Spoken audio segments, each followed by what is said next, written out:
Welcome to Identity Matters with Dr. Kathleen Perry. Join in to explore one of life's big questions. Who am I really? The Identity Matters podcast will show you that you are and always have been innately whole and worthy just as you are.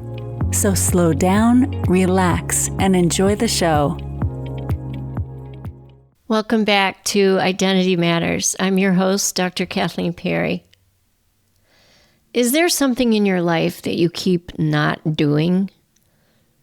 Not a big thing necessarily, not a dream that you've deferred or a relationship you've been avoiding. I mean something small, kind of ordinary or practical. Something that's maybe been sitting there waiting while you walk past it again and again and you tell yourself today, definitely today. And then you don't. So I've got one of those things. I had a home security system installed about 18 months ago, and oh my gosh, I labored over it. My neighbor's house was broken into right before Christmas, literally a year and a half ago. And I thought, it's time for me to get a security system. So it took me forever to decide which company that I was going to use, but I finally did. I got the technician to come out, and then he explained there's glass break or there's the sensors that measure when the door opens. And I struggled. I labored over trying to decide which way. I had him give me an estimate, and then I sat on it for another 3 months thinking and talking to all these people and thinking, did I go the right way? Should have I chose the glass break? So after 3 months went by, he had to come out and do another estimate, and I finally had it installed. The panel is sitting there in my laundry room on the dryer now, and I walk past it on my way to the garage to get in my car, and I just walk past it.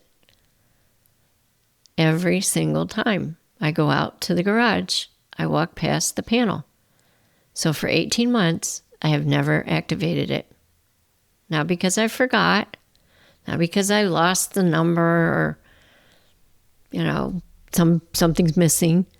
Not because I don't care about my own safety. I know what needs to happen.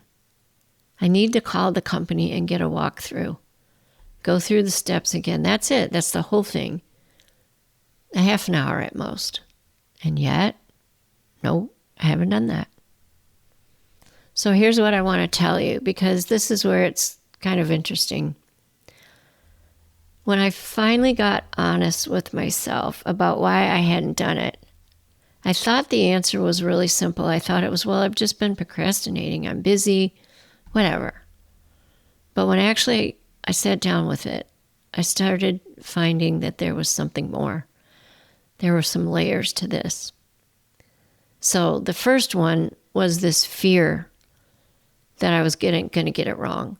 And that was the layer, the reason that I was coming up with for why I was not using the alarm system. I'd think to myself, what if I accidentally set it off? What if the alarm was blaring and I couldn't figure out how to stop it? Of course, that would be the point of going through the walkthrough. But when I thought of doing it by myself, I'd set it off, it'd be blaring out loud, I wouldn't figure out how to stop it, my neighbors would hear it, someone would call the police, and then the whole thing would turn into this humiliating scene. Now, rationally, I know that's not going to happen. That's exactly why I would call the company. But the mind doesn't always operate in the rational. It likes to operate in the what if. And the what if I do it wrong voice is one that I've had for a long, long time. To me, it says up in my head, don't make a mistake.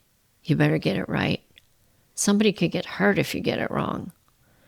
And if you're not sure that you can do it perfectly, then maybe just don't do it yet.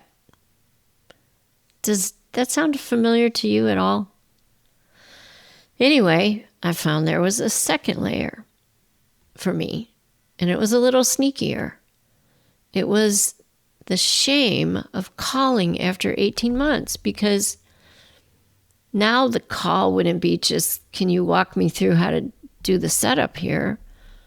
The call would be, I've had this darn system for a year and a half and I haven't used it yet. I'd have to admit that to some stranger on the other end of the phone who'd probably think, what is wrong with this woman? It's just a simple alarm. And I'd have to sit there in that, feeling ashamed. So the longer I've waited, the call itself now has become its own obstacle. I don't want to feel that. The avoidance has created the conditions for more avoidance. The shame of not having it done is making it harder to do. And that's a trap I've watched a lot of people walk into it, just like I've walked into it myself. So then I discovered there was a third layer. One that I didn't even see until my coach just recently reflected it back to me. I'm a widow. I live alone. And sometimes, not always, in a way that sort of sits in my conscious mind.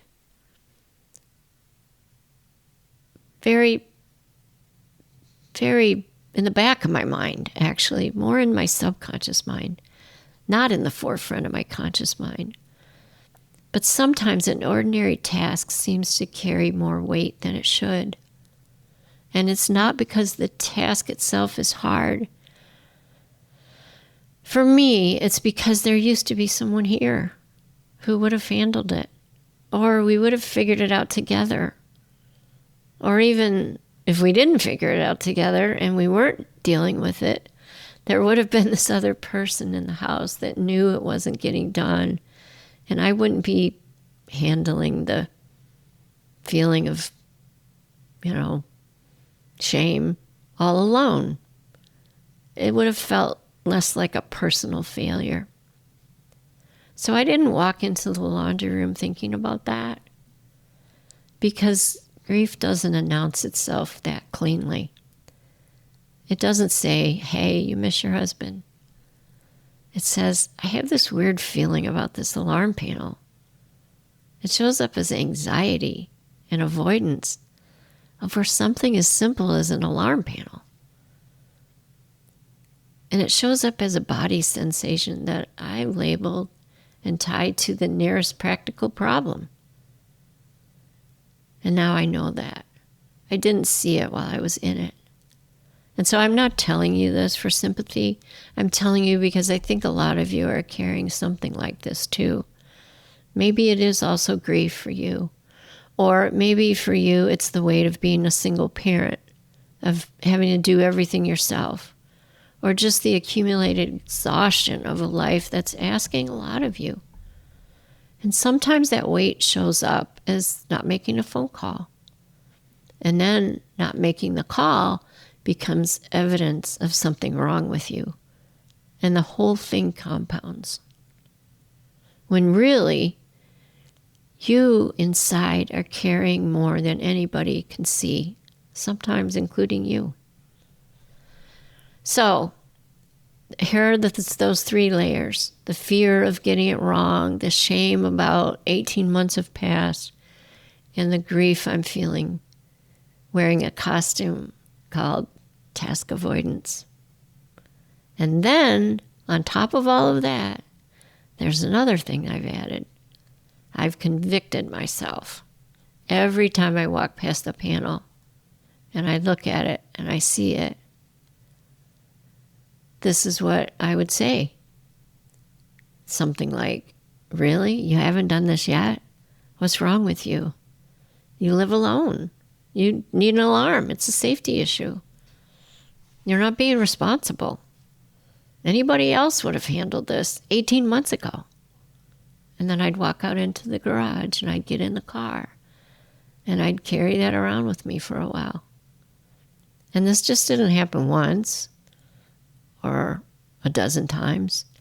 It's happened hundreds of times over the last year and a half.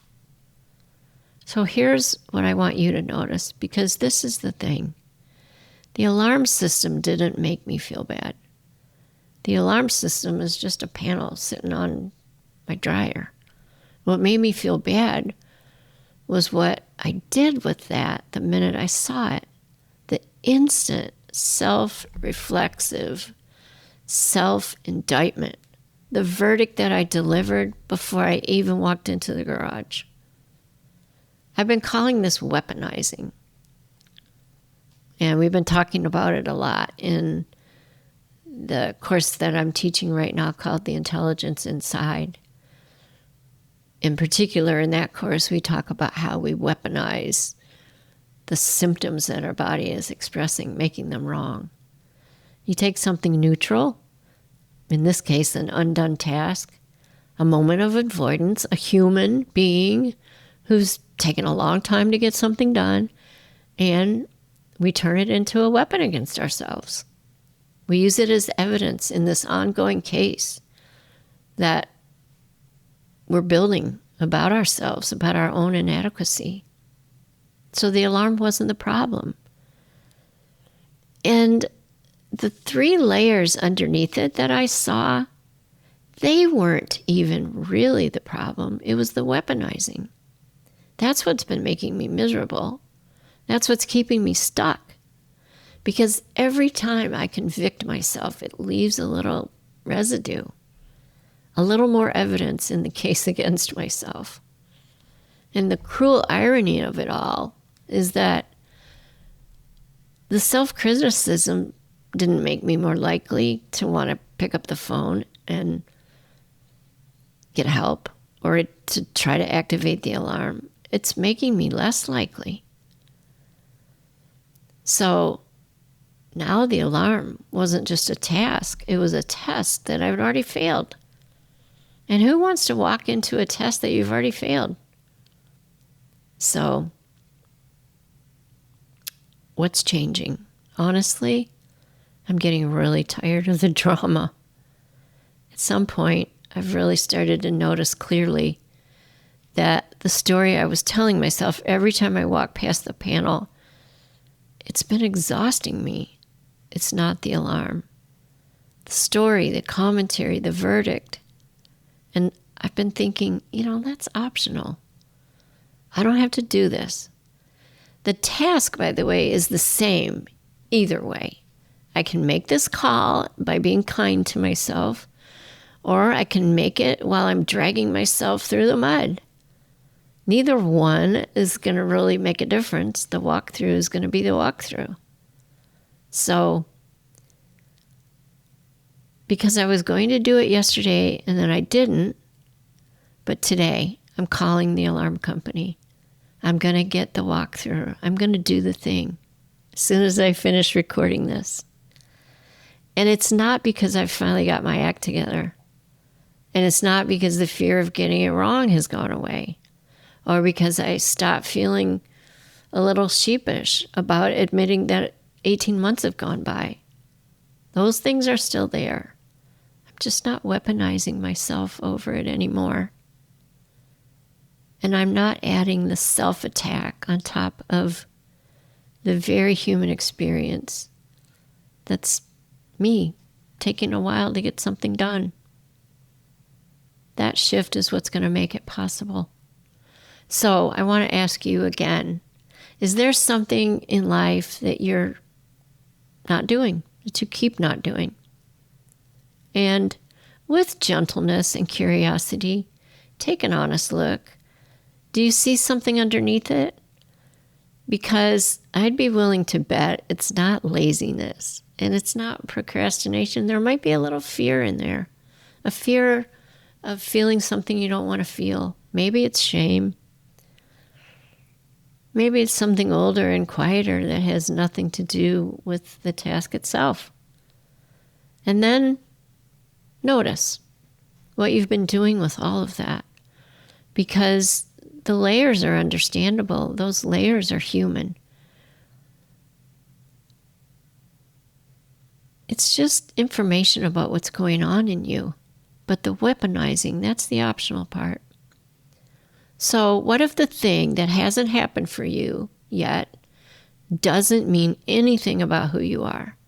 What if you're just a person doing the best you can and going on under the surface? There might be more than you've seen or you're letting yourself see. So the question that's worth sitting with, not why haven't I done this, but what have I been telling myself about the fact that I haven't? And is any of that actually helping? Because the task will get done or it won't, and life moves either way. But the story that you're telling yourself in the meantime, that's what's shaping how you feel in your home, in your own skin. And you deserve better than 18 months of convincing yourself that every time you walk by the laundry room, you're a bad person. I don't know what it is for you. So I'm really enjoying sharing these podcasts with you where we take a look at these stories that we live inside of, and then we ask ourselves, is it really true? So if this one landed for you, I'd love to know. Send me an email. I'd love to hear from you. You might want to share it with somebody who's also been being hard on themselves lately. And if you've got your own version of the alarm panel, then this thing that you keep not doing and you keep making it mean something about yourself, I hope today is the day that you get curious and maybe take yourself off the trial. I'll see you next time with so much love. Thank you for listening to Identity Matters. I hope you found this episode insightful. If you're ready to delve further into this journey of self-discovery and uncover your innate wholeness, I invite you to consider one-on-one coaching with me. Together, we can explore the unique challenges and opportunities in your life or your business or both. And through that exploration, help you align with your true self. To learn more about my coaching services, visit drkathleenperry.com/services.